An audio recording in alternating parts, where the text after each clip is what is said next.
And he said, if you want your kids to be intelligent, read them fairy tales. And if you want them to be really intelligent, read them more fairy tales. So I'm going to talk about some fairy tales today, because you guys already know all the policy issues. I just am so honored to follow such extraordinary leaders, the mayor and the congressman, and they're out there sort of doing the Muhammad Ali fight every day. So we should thank them for their incredible, incredible service.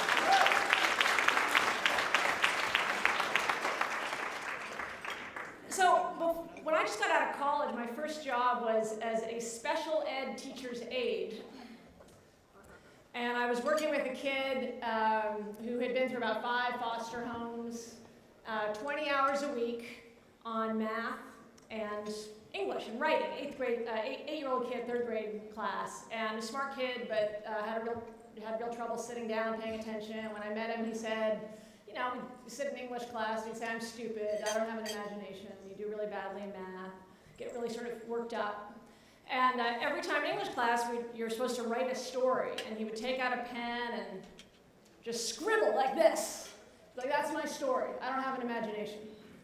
And we did that class after class after class.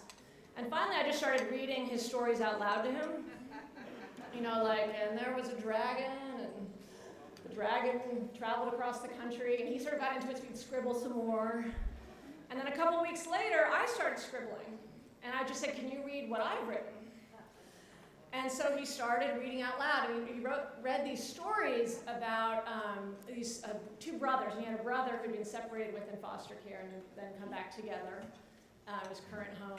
And these 2 brothers that, with the help of trolls, went from island to island in search of some kind of magic.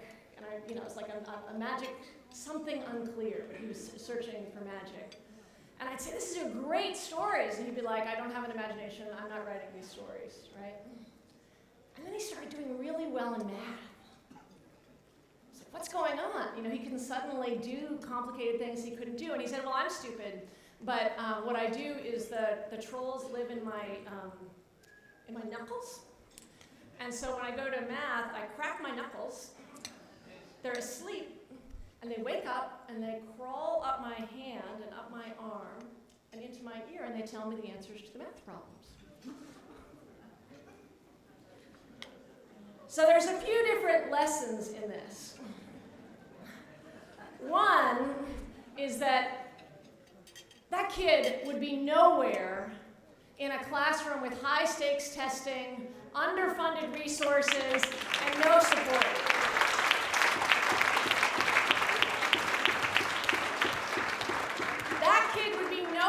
If his teacher feels like she is a suspect instead of a passionate person who has time and energy.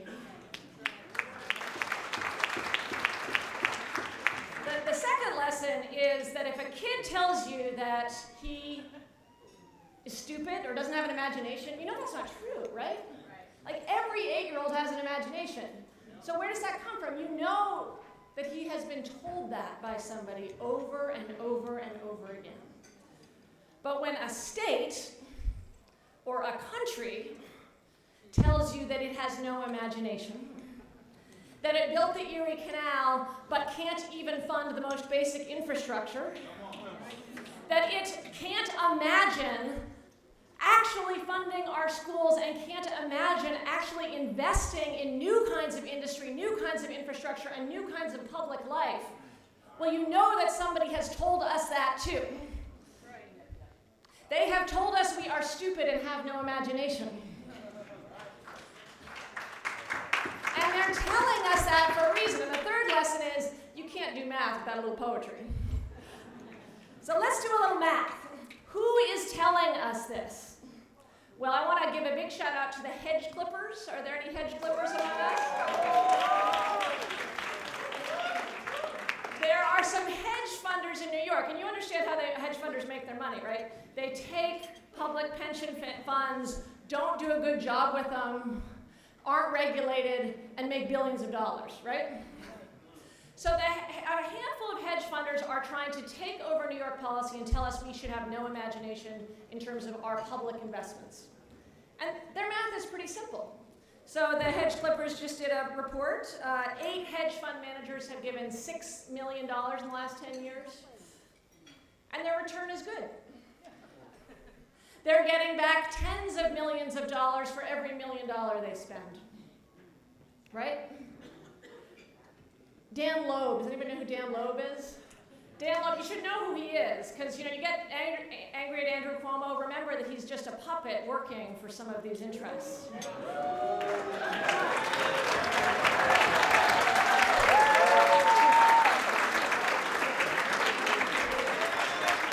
Just a little good trouble here. Right? But I want to be clear. So, the Parental Choice in Education Act, you've learned how to look through these sentences, right? The Parental Choice in Education Act is just a transfer of $150 million, $70 million of which are going to go straight to the richest New Yorkers. It's not about parental choice in education. It's about hedge fund extraction of our work, right? So his math is simple here. Spend $1 million, get back $10 million, right?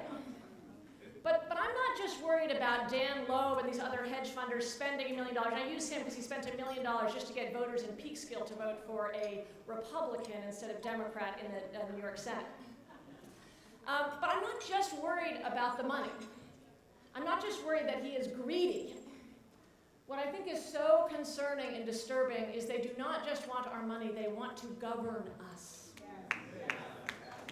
This is not just about cash, it's about power.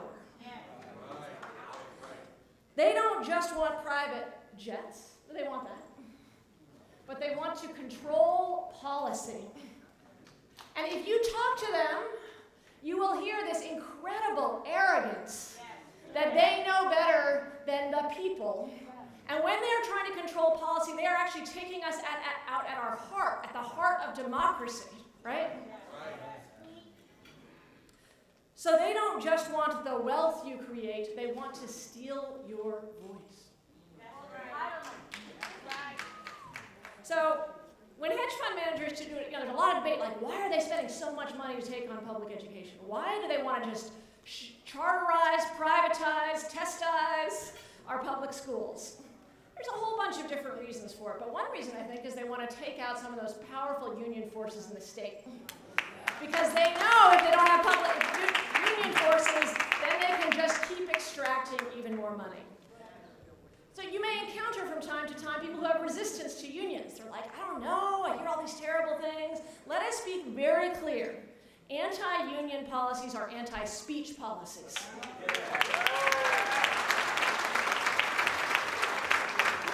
Being anti-union is another way of saying big corporations and wealthy individuals should tell you where and when you can speak and what you can say. Because the core of anti-union policies is saying, we should be able to fire you if you speak up too much. That's the core. We should be able to relocate if we don't like the political empoweredness of our workers. That is the core of what the anti-union thing, and the core of union power is that you are individuals who have the democratic right to speak and organize. So I want to use an example. I grew up raising chickens and killing chickens, still eating chickens. So I have a special attachment to chickens. I want to talk about chickenization and the chickenization that is happening in our current society, okay? So it's a phrase that the beef industry is using to describe how the beef is becoming like the chicken industry. It's getting chickenized, okay? So Tyson Foods is a great chickenizer. Tyson Foods has basically a monopoly where it has control. So it works with independent farmers. The independent farmers get their own grain, get their own chicks, get their own houses, and they can't sell to Tyson unless Tyson approves their grain, the chicken houses, and the chick food they get. So they basically have no power, right? That's terrible enough. But the key thing here is, and they're in debt, they take out all this debt to run these chicken houses. Does that make sense? Because if you don't sell to Tyson, you actually can't get to market if you're a chicken farmer? Does that make sense? Okay, but the key here is they're not just exercising economic power to squeeze those farmers. They're also exercising political power.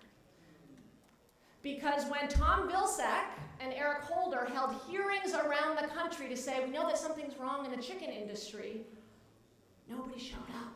Wow. And several reporters talked to chicken farmers who said, I can't show up because if I show up and speak and exercise my First Amendment rights, I'll get the bad chicken food. I'll get the bad chicks. My business will be shut down. I'll be out of business. I won't be able to pay for my loans. My family's going to be in trouble. So when we're talking about chickenizing, we're not just talking about economic power. We're talking about putting fear, chickenizing people from being able to speak their mind. But you know what? It's not just the chicken farmers. We're all getting chickenized. And those of you in the Fight for 15 are the least chickenized people I've ever met.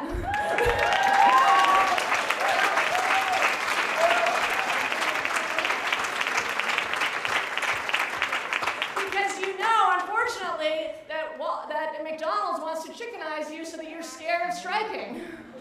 And we know that Walmart wants to chickenize you so you're scared of striking, right? And we know that our current labor laws don't provide enough support for that, so we're having to provide that support for each other. And well, you know, Dan Loeb and Paul Tudor Jones and these hedge fund managers, you know who they're trying to chickenize? Do you know who their contract workers are? The politicians. That's right. So when Paul Tudor Jones spends millions of dollars in New York politics, he's basically saying, Attorney General, Governor, Congressman, if you speak up, you might get fired just like that chicken farmer. So, the point here is we don't just have an economic problem, we have a serious political problem. And there's a long, great history in this country of people recognizing the connection and the real danger when people with economic power use that to create silence in the political sphere. One of my favorites is the great anti-slavery activists in the 1860s were also anti-monopolists. Charles Sumner, who was beaten on the hall of the Senate, also, and this is not about New Jersey, it's about the trains, I promise you. I'm going to give you a quote from Charles Sumner. He said, you know, going through New Jersey is like taking a ride through the Valley of Humiliation.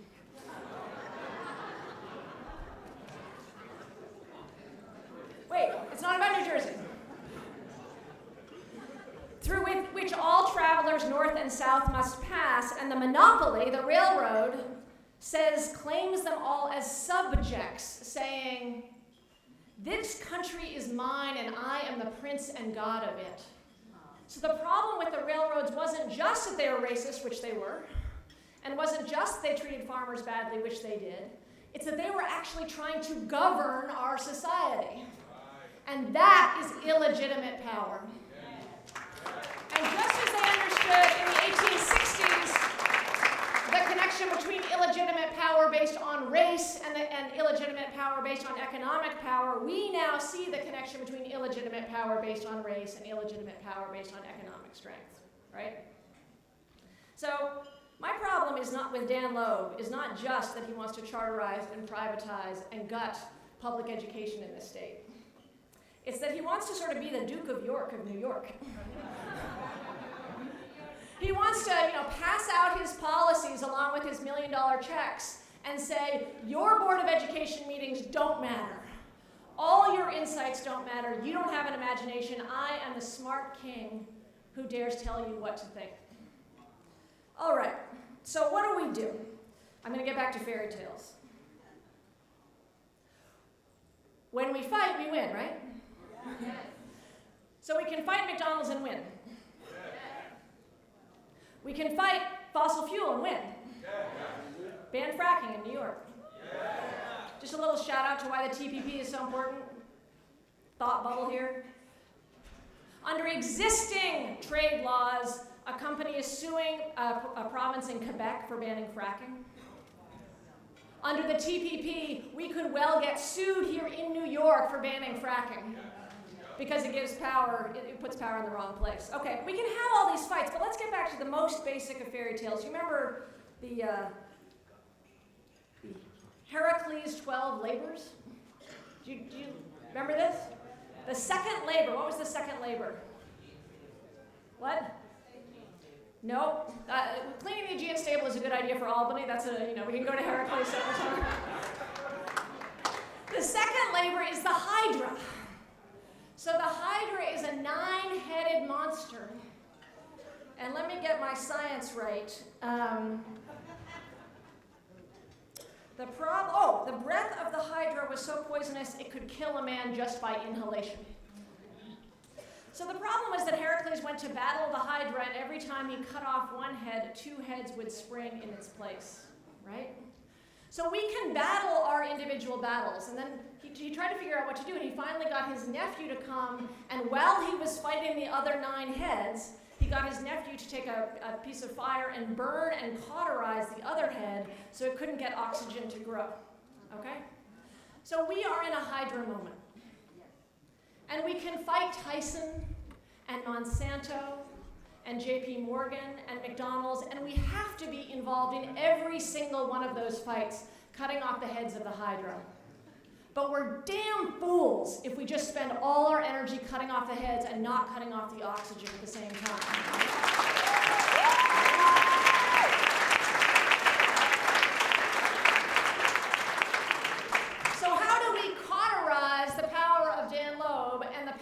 McDonald's and the power of JP Morgan? Where do we cut off their air? Where is their oxygen coming from? Money and politics. Okay? Because right now we have a system so toxic and so broken that it can kill a man by inhalation. And that is the system of private financing of elections. It is a crazy system. People want to sit around and say, I like this about public financing, I don't like this. We can debate that, but let's not debate that private financing of elections is insane.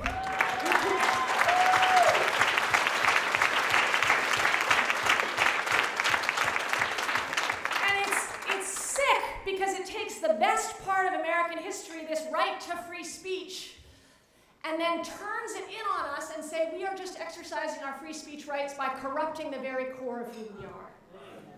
That's like Aristotelian tragedy, right? So let us go at that core while we are fighting at those Hydra heads. And what we got to do is we have to pass public financing elections in New York. We have to, in New York State. Okay, I saw that, and that happens every room I go into. They're like, yeah, I know it. It's intellectually right, but I don't feel it. Okay, but let's be clear. Public financing is a feminist issue, because we're going to have a lot more women run for office under a public financing system. And I don't know if you've seen the picture of Albany right now, but it's not got so many women in it. And public financing is a race issue. I don't know if you've read the Color of Money reports, but do you know who is funding our elections? It's pretty white.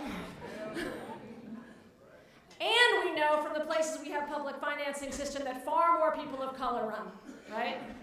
And public financing is pretty obviously a class issue, because our current strategy is, it's not like the Soviet system where you need the party to approve, but it's like the Soviet system where you need Dan Loeb to approve. So our current system does not allow people who are bus drivers to run for office because they don't have millionaire friends. So your job, and you gotta help me, we all gotta help each other. Hell, we all know how hard it is to talk about public financing. You're like, oh no, I went to the Justice Works conference, it was great, but then when I got into the room, people want to talk about something else. But we have to remember, if we don't cauterize, we are killing ourselves. We have to talk about public financing of elections. So maybe you think, like my kid that I worked with, well, we can't do that, I'm stupid, we can't get there, we can't do public financing of elections. So New York State, you guys know this, right? But I just want to reiterate. I'm not teaching you anything you don't know. New York State can pass public financing of elections after the 2016 elections, okay? We're a democratic state. We're doing the math, right? Imagination to math. We're a democratic state. If people actually come out to elections, there's no question but we should have a Democratic Senate. Democratic leadership has all said that they support public financing of elections in the Senate. They've all said they support it in the Assembly. And Andrew Cuomo says that he supports it. Look, he responds to pressure.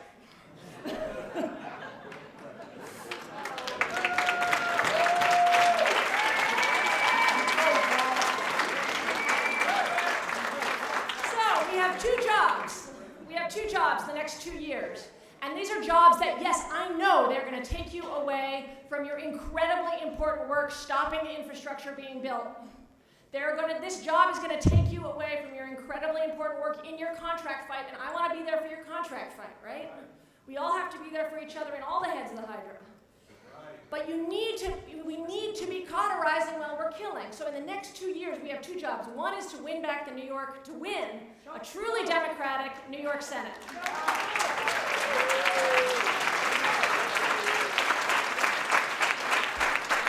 And the other, this is where you have to make some good trouble. You just have to. It's true, all the Democratic senators say they support this. And the Assembly says they support this, and Andrew Cuomo says they support it. Half of them are telling the truth, and the other half aren't. Okay? So our job in the next year is to go bird dog those senators and those assembly members. You don't need to be in a district where it's a close district for the Senate. Any senator you have, state senator you have, you got to be outside their office saying, it's not enough that you signed on. Why are you talking about public financing? You have to be talking about it event after event after event. It's not enough to just have my petition up somewhere. This has to be a core of what you do, otherwise you are not in the fight with us on the democracy issue. And if we do that in the next 2 years, you go talk to your state senator, have him or her tell you why they don't in private. Battle with them, fight with them, build power so that in 2016 we can actually pass public financing elections in New York. So I'm going to end with some poetry because we have some amazing show coming up, and as you can tell, I believe, look, we are playing chess against some of the most powerful forces in world history. And if we play chess with them and they have all the pieces and we have 3 pieces, and we use the same mechanisms they use, we're going to lose. What we have is our hearts, our passion, our poetry, and our people. And we have to engage our poetic selves as well as our bureaucratic selves in this fight. So I am a very serious patriot, as you can probably tell. I'm a Langston Hughes patriot. I don't know if you know who Langston Hughes is, a wonderful poet. And he has this wonderful poem about patriotism. Let America be America again. Let it be the land the dreamers dreamed. America was never America to me. And it's such a powerful poem because it says 2 things. One is we cannot be sentimental about our past. I don't want to live in 1950s America. I don't want to live in 1870s America, and I don't want to live in 1789 America. But we can't forget the wisdom of our past, even if they were wrong about some other things, right? So we have to both draw on that wisdom and deny their wrongness at the same time. And that's harder than being sentimental, and it's harder than rejecting it wholesale. But if we are going to build the sleeping giant populist movement, we have to do both of those things at once. And nobody does it better than Langston Hughes, so I'm going to finish by reading the rest of his poem. Okay? If I can find it. It's fundamentally an optimistic poem. Oh, let America be America again. The land that has never been yet, and yet must be. The land where every man is free. Who made America? Whose sweat and blood? Whose faith and pain? Whose hand at the foundry? Whose plow in the rain must bring back our mighty dream again? Sure, call me any ugly name you choose. The steel of freedom does not stain. For those who live like leeches on the people's lives, we must take back our land again. America, oh yes, I say it plain, America never was America to me, and yet I swear this oath, America will be. Out of the rack and ruin of our gangster death, the rape and rot of graft and stealth and lies, we the people must redeem the land, the mines, the plants, the rivers, the mountains, and the endless plains, and all the stretch of these great green states, and make America again. Let's do it.